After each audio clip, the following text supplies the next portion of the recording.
Hello kids, welcome to grade 9 civics class. In today's class we are going to discuss chapter number 3 which is constitutional design, and today's session will be session number 6. So in this session हम लोग बात करेंगे the constituent assembly के बारे में. The drafting of the document called the constitution was done by an assembly of elected representatives called the constituent assembly. तो ये जो ड्राफ्टिंग थी जो हमारे कंट्री का कॉन्स्टिट्यूशन था उसकी ड्राफ्टिंग जो थी वो की गई थी एक असेंबली ऑफ जो इलेक्टेड रिप्रेजेंटेटिव थे उनके द्वारा, और उसको बोला गया कॉन्स्टिट्यूएंट असेंबली. तो इसमें एक नंबर ऑफ पीपल थे जो एक कॉन्स्टिट्यूएंट असेंबली में थे. उन्होंने जो ये सारा हमारा जो कॉन्स्टिट्यूशन है उसको ड्राफ्ट किया, and took a long time जो ड्राफ्ट करने में लगा. But this is how the drafting of the constitution was done, and it was done by constituent assembly. Elections to the constituent assembly were held in July 1946. तो 1946 जुलाई में जो election थे constituent assembly के वो held किए गए. Its first meeting was held in December 1946. Soon after the country was divided into India and Pakistan. तो जो इलेक्शंस थे वो हेल्ड हुए थे जुलाई 1946 में. So it was in July, and then फिर जो फर्स्ट मीटिंग हुई वो हुई दिसंबर 1946 में, और वो थी सून आफ्टर जो कंट्री था वो डिवाइड हुआ इनटू इंडिया एंड पाकिस्तान. तो जो फर्स्ट जो इलेक्शंस थे वो पहले हुए थे बिफोर इंडिया एंड पाकिस्तान जो थे वो सेपरेट हुए थे, एंड उसके बाद दिसंबर में जो है फर्स्ट मीटिंग हुई, एंड उसके बाद जो कंट्री है वो हमारा डिवाइड हो गया इंडिया एंड पाकिस्तान में. The Constituent Assembly was also divided into Constituent Assembly of India and that of Pakistan. तो जो एक Constituent Assembly थी for one country at that time, तो वो दोनों मिलके ही एक country बनी थी. एंड देन आफ्टर दैट जब इंडिया एंड पाकिस्तान का सेपरेशन हो गया तो जो कॉन्स्टिट्यूएंट असेंबली थी फिर उसका भी डिवीजन हो गया एक इंडिया एंड पाकिस्तान दोनों में. The constituent assembly that wrote the Indian constitution had 299 members. तो जो इलेक्शन हुआ था उससे ये मेंबर्स इलेक्ट हुए गए थे. तो वो कॉन्स्टिट्यूएंट असेंबली जो इंडिया का जिसने जो कॉन्स्टिट्यूशन है संविधान जिसको हिंदी में बोलते हैं, जिन लोगों ने वो संविधान लिखा हमारा इंडिया का, उसमें थे 299 members. The Assembly adopted the Constitution on 26 November 1949, but it came into effect on 26 January 1950. तो जो असेंबली है उन्होंने अडॉप्ट किया था कॉन्स्टिट्यूशन वो था 26 नवंबर 1949 को. तो जब कॉन्स्टिट्यूशन को अडॉप्ट किया उसके बाद भी इट टुक सम टाइम कि जब वो कॉन्स्टिट्यूशन है वो इफ़ेक्ट में आए. सो इसके बाद जब कॉन्स्टिट्यूशन इफ़ेक्ट में आया वो था हमारा दिन 26 जनवरी 1950 का. सो हमें इंडिपेंडेंस मिली 1947 में, बट जो हमारा कॉन्स्टिट्यूशन है वो इफ़ेक्ट में आया, that came into effect in 1950. To mark this day, we celebrate 26 January as Republic Day every year. तो जो हम लोग मार्क करते हैं इस डे को, जो हमारा जो कॉन्स्टिट्यूशन है दैट केम इनटू इफेक्ट, तो उसका जो वो शुरू हुआ उस दिन से, एंड दैट इज़ वाई हम लोग जो 26 जनवरी है उसको सेलिब्रेट करते हैं as Republic Day for our country. तो हम लोग रिपब्लिक डे जैसे मनाते हैं जनवरी 26 को, वो इसीलिए मनाते हैं क्योंकि हमारा कॉन्स्टिट्यूशन जो है वो came in effect on that very day. Many countries of the world have had to rewrite their constitution afresh because the basic rules were not accepted to all major social groups or political parties. तो बहुत सारी ऐसी countries हैं जिसमें world में कि उनको अपना जो कॉन्स्टिट्यूशन है वो रीराइट करना पड़ा, वो दोबारा से उनको लिखना पड़ा, and that is because the basic rules जो हैं वो एक्सेप्ट नहीं कर रहे थे. जो ऑल मेजर से सोशल ग्रुप्स थे या फिर पॉलिटिकल पार्टीज थी, वो सारे जो बेसिक रूल्स थे इन द कॉन्स्टिट्यूशन वो नहीं एक्सेप्ट कर रहे थे, एंड दैट इज़ वाई उन कंट्रीज़ को अपना जो कॉन्स्टिट्यूशन है उसको रीराइट करना पड़ा.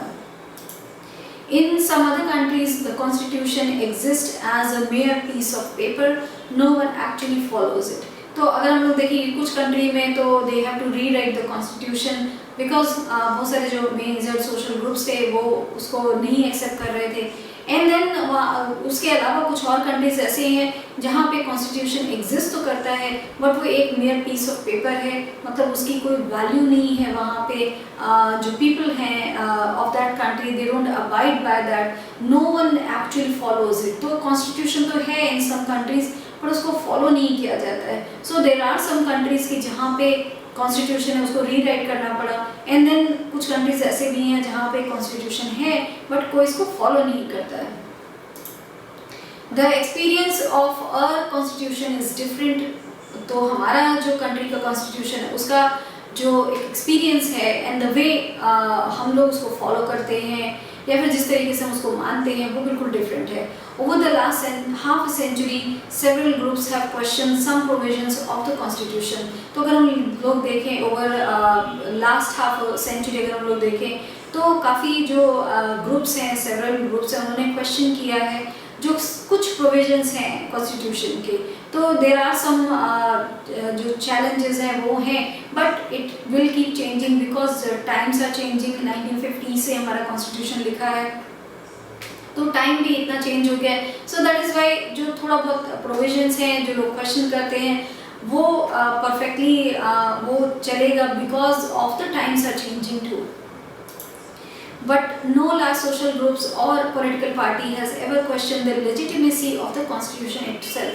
तो लोगों ने कुछ जो प्रोविजन है उसके बारे में उन्होंने क्वेश्चन किया है बट कोई भी बड़ा ग्रुप या किसी भी पॉलिटिकल पार्टी ने कभी भी जो लेजिटिमेसी है हमारे कॉन्स्टिट्यूशन की उस पर क्वेश्चन नहीं किया।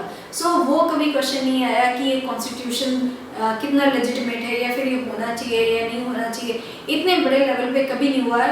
देयर वाज सम जो प्रोविजंस हैं उसके ऊपर क्वेश्चन आता है and that is perfectly fine because India जो हमारी है बहुत ही डाइवर्स कंट्री है एंड जिस तरीके से टाइम बीत रहा है तो उस तरीके से कुछ जो अमेंडमेंट होते हैं वो कॉन्स्टिट्यूशन में होना वो that is all normal. The second reason for accepting the constitution is that the constituent assembly represented the people of India। तो जो सेकंड रीज़न है कि जो कॉन्स्टिट्यूशन है उसको एक्सेप्ट कर लिया इंडिया के लोगों ने वो इसलिए कि कॉन्स्टिट्यूंट असेंबली जो है उसने रिप्रेजेंट किया था पीपल ऑफ इंडिया को। तो जो लोग वहाँ पे थे जो इलेक्टेड मेंबर्स थे they were all people of India, तो वो रिप्रेजेंट कर रहे थे होल पॉपुलेशन जो था उसको। There was no universal adult franchisee at that time, so the Constituent Assembly could not have been chosen directly by all the people of India। तो उस टाइम कोई भी यूनिवर्सल एडल्ट फ्रेंचाइजी नहीं था, सो जो कॉन्स्टिट्यूंट असेंबली है वो choose नहीं किया जा सकता था directly, all the people of India से वो डायरेक्टली चूज़ नहीं किया जा सकता था। The Constituent Assembly worked in a systematic, open and consensual manner। तो जो हमारी Constituent Assembly थी उन्होंने काम किया एक सिस्टमेटिक ओपन तरीके से, जिस तरीके से कि everybody should know what they are doing and एक ओपन डिबेट हो, कंसेंशुअल मैनर हो, इस तरीके से उन्होंने काम किया when they were working on drafting the constitution. First, some basic principles were decided and agreed upon. Then a drafting committee chaired by Dr. B.R. Ambedkar prepared a draft constitution for discussion। तो सबसे पहले तो there were some basic जो principles हैं वो decide किए गए, उस पर एग्री किया गया एंड देन ड्राफ्टिंग कमेटी जो चेयर जिन्होंने की वो थे डॉक्टर B.R. अम्बेडकर। बच्चों उनका नाम आप लोगों ने सबने सुना होगा। उन्होंने एक ड्राफ्ट तैयार किया कॉन्स्टिट्यूशन का एंड उसके बाद उस ड्राफ्ट पे डिस्कशन हुआ। Several rounds of thorough discussion took place on the draft constitution clause by clause। तो बहुत सारे राउंड ऑफ थॉरो डिस्कशन है वो हुआ, बहुत काफ़ी टाइम तक लंबा डिस्कशन हुआ ऑन द ड्राफ्ट। जो एक ड्राफ्ट था जो कॉन्स्टिट्यूशन का जो B.R. अम्बेडकर जी ने उसको चेयर किया था एंड दैट्स हाउ वो ड्राफ्ट तैयार हुआ था। तो उस पर क्लॉज जो है उन सब पे डिस्कशन हुआ, बहुत थॉरो डिस्कशन हुआ सो दैट एवरीथिंग जो है वो एक करेक्टली जो प्रोसेस है उसको फॉलो किया गया। More than 2000 amendments were considered. The members deliberated for 114 days spread over 3 years। तो more than 2000 जो अमेंडमेंट है उसमें जो ड्राफ्ट कॉन्स्टिट्यूशन बना था उसमें कंसीडर किए गए more than 2000 अमेंडमेंट्स एंड जो मेंबर्स हैं उन्होंने डिलिब्रेट किया, 114 डेज उन्होंने डिलिब्रेट किया। जो स्प्रेड था फॉर 3 इयर्स में उन्होंने 114 डेज जो है वो डिलिब्रेट किया। Every document presented and every word spoken in the Constituent Assembly has been recorded and preserved. These are called Constituent Assembly debates. तो जो all the documents, जितने सारे document है, because 114 days deliberation हुआ on the draft constitution, तो जो सारे document हैं and every word जो भी किसी ने बोला, जो इतने सारे वहाँ पे members थे, जो भी उन लोगों ने कुछ भी बोला है, तो everything जो है वो recorded है, वो preserved है।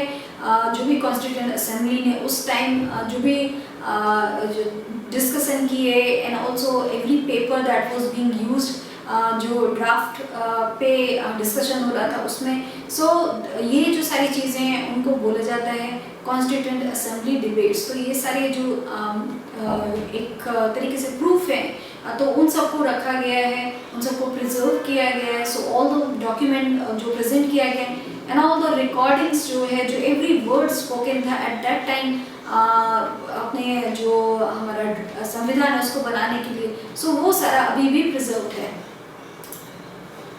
So this is all that we have discuss in this session कि किस तरीके से हमारा जो कॉन्स्टिट्यूशन है उसमें कॉन्स्टिट्यूएंट असेंबली जो है वो किस तरीके से उसका इलेक्शन हुआ and how many people were there in the constituent assembly. And also हम लोगों ने 114 डेज जो कॉन्स्टिट्यूएंट असेंबली थी उसने डेलिब्रेशन किया जो स्प्रेड अक्रॉस था फॉर 3 इयर्स। एंड इस तरीके से डॉक्टर BR अम्बेडकर जो है उन्होंने चेयर किया इसको एंड उन्होंने ड्राफ्ट कॉन्स्टिट्यूशन बनाया। उसके बाद 3 इयर्स तक उस पर डेलिब्रेशन हुआ एंड दैट्स हाउ जो हमारा कॉन्स्टिट्यूशन है वो बना। So this is all that we have discuss in this session. Thank you.